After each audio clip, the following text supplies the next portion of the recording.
2x4s, and it did, but it was cold and it was all spiders. And we cleaned this up, and then Ron got people to insulate this. Well, there was no outdoors. There was no door there. No door. You couldn't even go out. You only had one door. Ooh. So we put that in. And there's no bathroom facilities in it. The back porch, and so we've done a lot.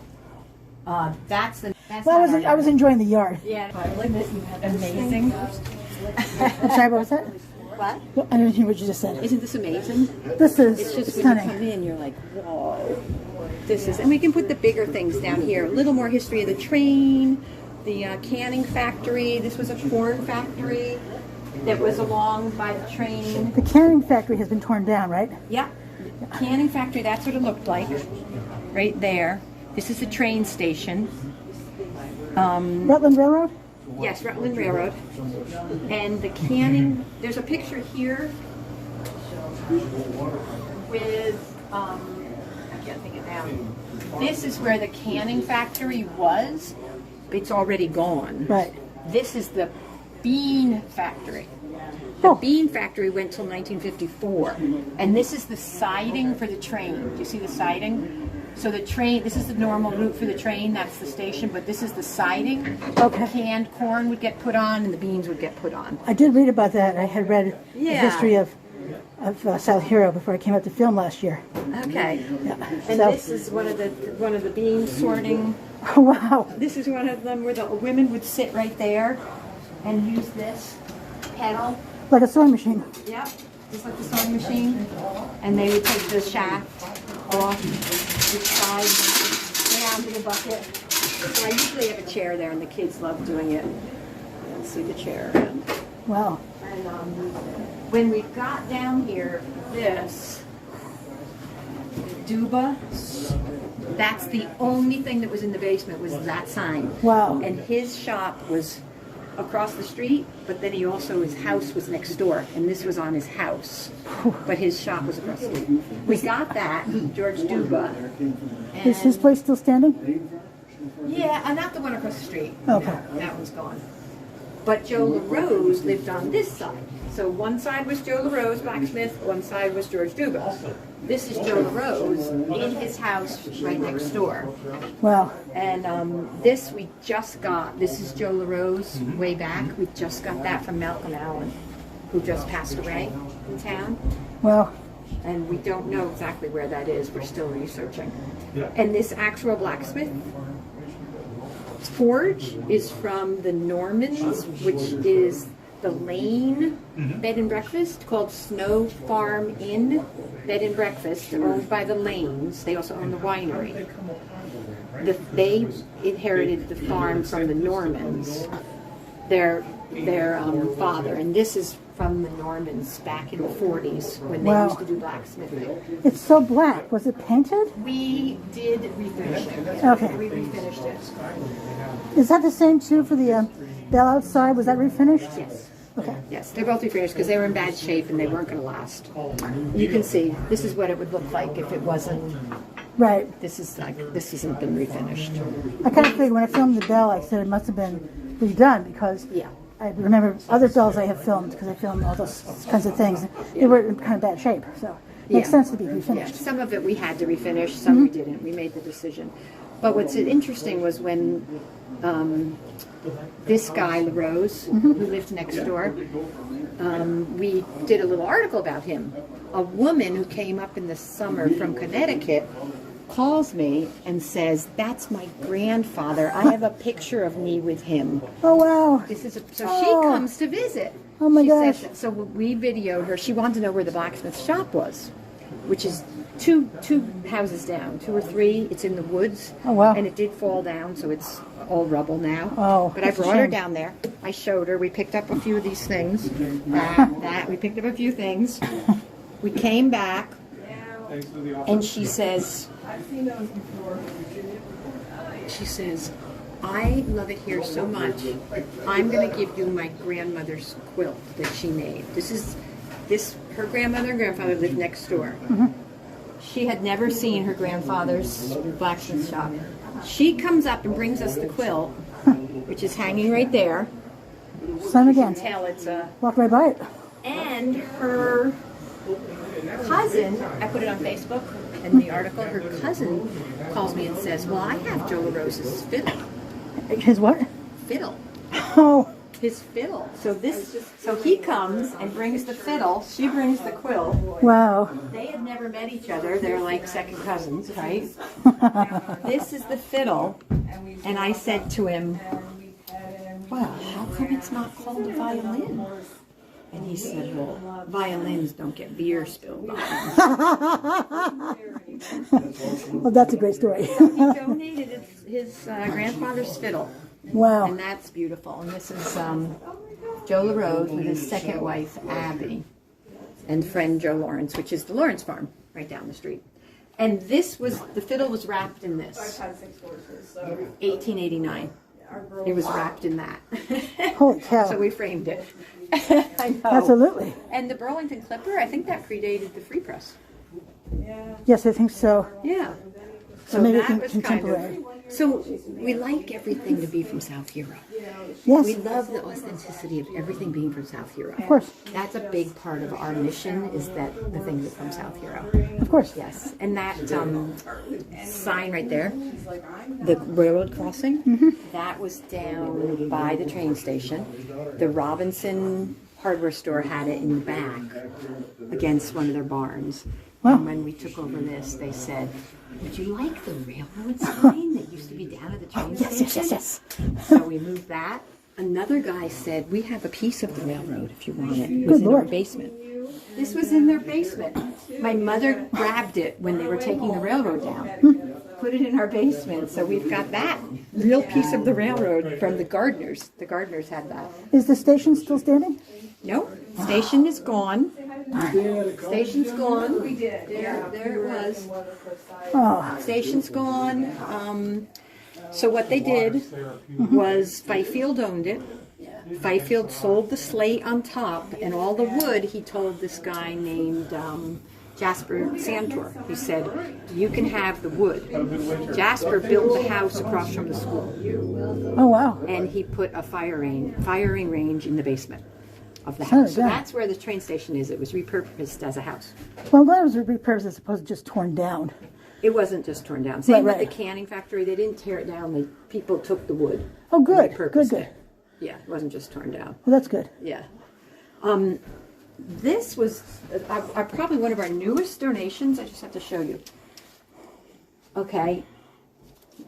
A person that does metal detecting, found these stones outside of his camp on Bierman Road, Kibbe Point, and he researched it, and it's 1787, a Vermont octroi, minted in Rupert, Vermont.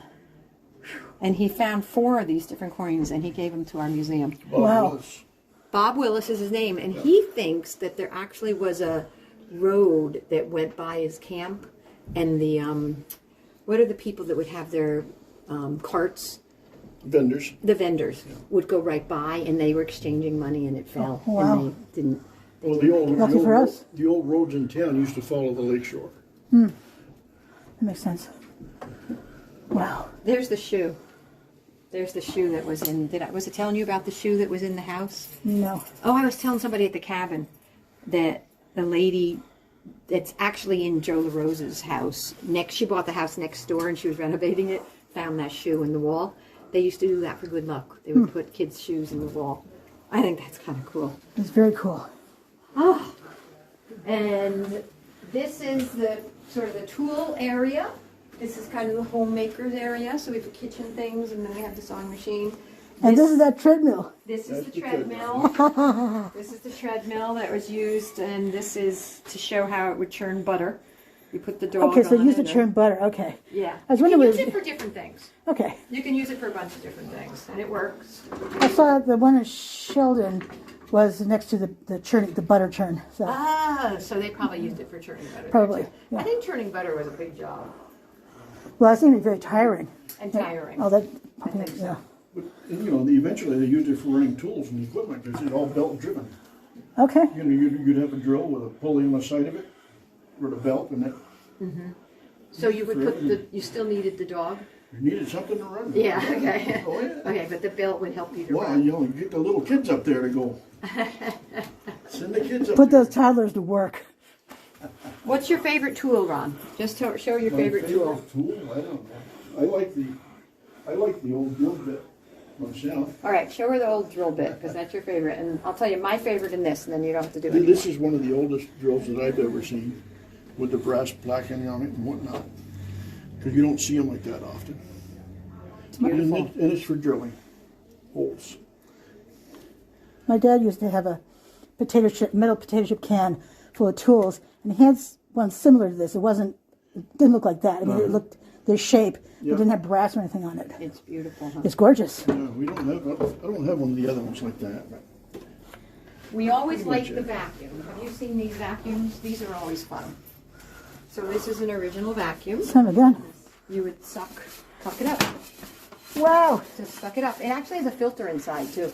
I've opened it up and it would suck it up. And we have two of those, and we also have a Bissell. A little bit more modern. I grew up with that. A little bit more A modern, carpet sweeper. right? And this carpet does need to be cleaned. My grandfather sold vacuum cleaners door to door. Really? Yeah, in I think it was Detroit. Gosh, when was it? The 20s? The 10s. I think it was the 1910s. Yeah.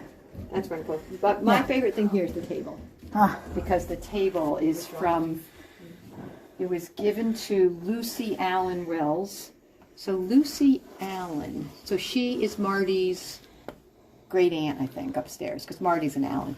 Anyway, she's one of the Allens. it's Alice Wells's Grandmother-in-law. Grandmother. Okay. Yeah. But anyway, so Alice, who's part of our museum, the librarian who wrote the book, she got the house. She got Lucy Allen's house because when they got married, they moved in with her to take care of her, and then she gave them the house. Oh, Same nice. story. Barely ever went upstairs, had 3 kids, they both worked. She comes to the museum, she's like, well, I'll go upstairs, see what's up there. Finds this table up there, finds a picture of them all sitting around the table. Wow. This is Lucy Allen, this is Hattie Robinson, Laura Allen, Kate Landon, Lucy Allen, and then Reverend George Allen. So Lucy Allen was the one who sold the $1,400 worth of apples? Was she the one? It was Lura, L-U-R-A, and she would have been a different generation to these people. Lura, Dang. L-U-R-A. Close but no cigar. I know, close one. And that Marty up there, her mother is named Laura after that Laura. Her mother's named after that Laura up there. So, all right. Pretty much it. Holy cow. And the wheelchair? Yeah, there was a sanitarium so in town. There was a sanitarium in town, and was it for tuberculosis, Ron? Yes, it was. Tuberculosis. The menu's on the back, Wow. and that building's still The standing. building is still standing. Rock on. It's 476, I think it is, West Shore Road. Yeah. If you were to go, Thank you. you stop and think for just a second. Google will find it. I would It think. may not be 476. 461. It says it right here. 461. 461, West Shore Road. Okay. Wow. As you on the lake side of the road, you will see some stone pillars next to a driveway, and it's a red camp that says right there. Okay. And if you're sitting in front of the driveway that goes into it, there's another camp that's down on the point, which is newer, but you can't miss it if you find the stone pillars You have to see the on the side of the menu. driveway.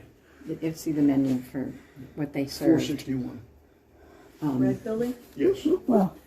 And yeah, so Upside that, down. it's still standing with a roof on it. Is it the is wheelchair. it privately owned? I mean, is it someone's home? Now it's a home. Yeah, it's somebody's home, right? Well, nobody lives in that, but it was part of Mrs. Mix's estate. Oh, and nobody lives in the building? Nobody lives in that building. Oh. Oh, even better. Because Mrs. Mix built she's gone now too, but she built a new house that's down on Oh, so it's just like a barn, or what is it used for? it's vacant. It's vacant. Oh, okay, I actually didn't realize that. It's much easier to film buildings that don't have people. No, exactly. No offense, but it's just no, easier. Absolutely, it is. Yes, so if you, 461. I wrote it down. Thank you. If you want Look at that. This door, this was on the South Hero Inn, and it was a carriage, like they fixed horse and buggies, and in the winter they would put the sleighs on, in the summer they would put the wheels on. Huh, yes. And this Alice Wells that got the house right here, the one that she lived with his grandmother, she was cleaning this. She was taking the paint off because they were doing something. She's taking the paint off, and she's like, "Wait, there's something underneath." Wow. So she said we should bring that to the museum. Oh gosh, yeah. Let them see that. And Wow. this is circa 1820, the knob. So that was kind of Wow. fun. And you can still see. And she knows it was, it's words down here. She knows it was a sign advertising it's one of those outbuildings that was by the inn. Probably where they put the carriages or fixed carriages and switched them. There was a lot of switching. Robinsons did it too. Put on the wheels for the summer, put on the sleighs